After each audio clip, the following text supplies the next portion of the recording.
Hello les steppers et les steppeuses et bienvenue sur la chaîne Step in Crypto. Aujourd'hui une vidéo news flash pour revenir sur la mise à jour parce qu'il y a eu pas mal de nouveautés, pas mal de changements, des choses qui sont pas forcément évidentes. Alors je vais un petit peu t'expliquer tout ça. Alors déjà la première chose c'est que le Royaume 3 sur le Royaume Ethereum est disponible. Je rappelle les règles pour pouvoir faire des fusions de basket sur ce royaume. On pourra utiliser des chaussures qui auront 2 mints au lieu d'en avoir 3 sur les autres royaumes.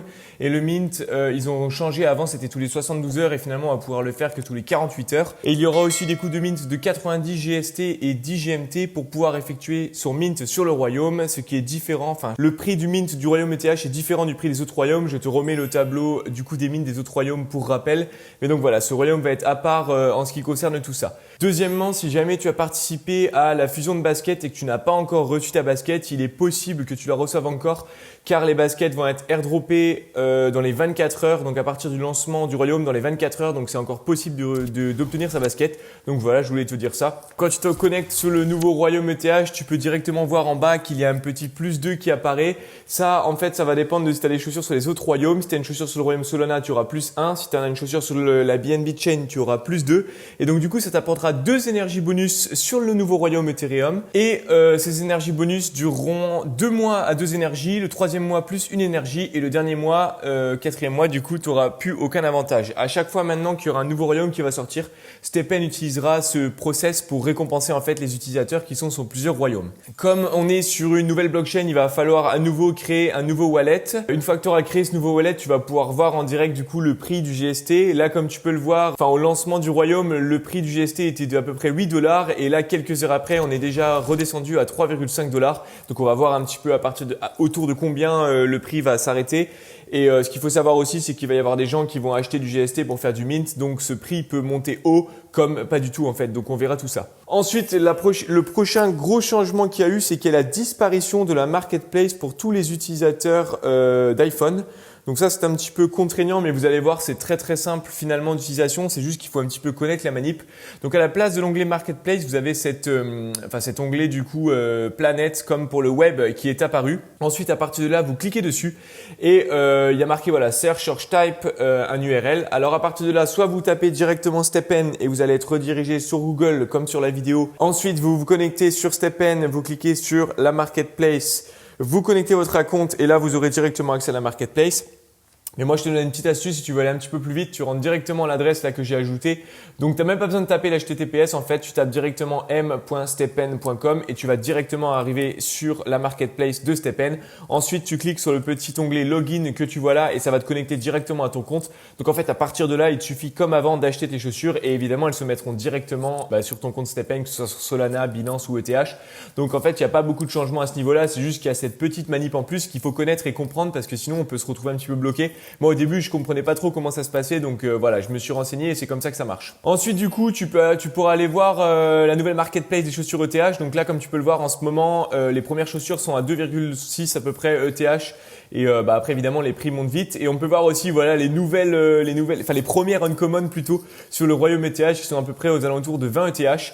Et il y a aussi Crane USA qui est l'ambassadeur STEPN USA qui rappelle que du coup c'est top que STEPN ait sa propre marketplace et qu'il y a aussi plein d'utilisateurs qui ne le savent pas. Là il donne l'exemple que dans les 5 dernières minutes il y a 8 chaussures qui ont été vendues à un prix moyen de 3,8 ETH alors que sur la marketplace les prix ne sont qu'à 2,7.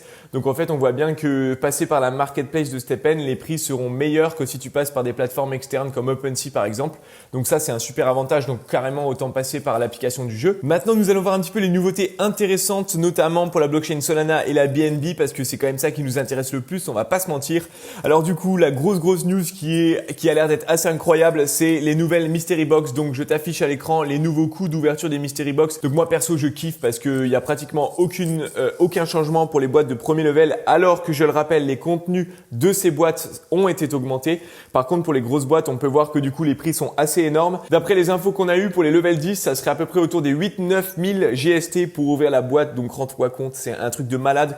Donc le but évidemment, c'est de faire burn du GST en masse par les gros joueurs et en contrepartie, on pourra avoir des gemmes assez folles dans les boîtes. Donc là, je te montre quelques exemples à l'écran. Donc voilà, en direct, une ouverture de boîte level 5 sur ta gauche et en même temps une boîte level 6 sur ta gauche.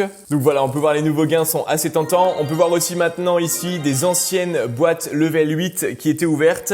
Et maintenant aussi on peut voir l'ouverture d'une nouvelle boîte level 8. Donc tu vois que la différence est quand même assez énorme, assez conséquente. Donc ça c'est vraiment cool. Après c'est sûr qu'une boîte level 8 ça coûte quand même 1000 GST à ouvrir. Donc il faut forcément qu'il y ait quelque chose dedans pour que ça devienne rentable. Crit a fait des threads en expliquant en fait que les Mystery Box, le contenu des Mystery Box est assez sous-estimé en ce moment. Là il montre à l'écran par exemple qu'il lui il préfère ne pas vendre ses gemmes level 1 parce que voilà il en faut énormément en fait pour les gemmes, enfin pour monter de niveau de gemmes. À chaque fois si on part de gemmes level 1, voilà le nombre équivalent qu'il va falloir. Alors lui sa vision des choses c'est qu'il vaut beaucoup mieux les garder pour tenter les fusions de gemmes supérieures parce que ça peut être rentable surtout avec un prix de GST aussi bas. Ce que je veux vraiment que tu comprennes c'est que en ce moment les contenus des Mystery Box sont un meilleur moyen que les gains de GST de faire de l'argent. Ça je pense que beaucoup l'ont compris.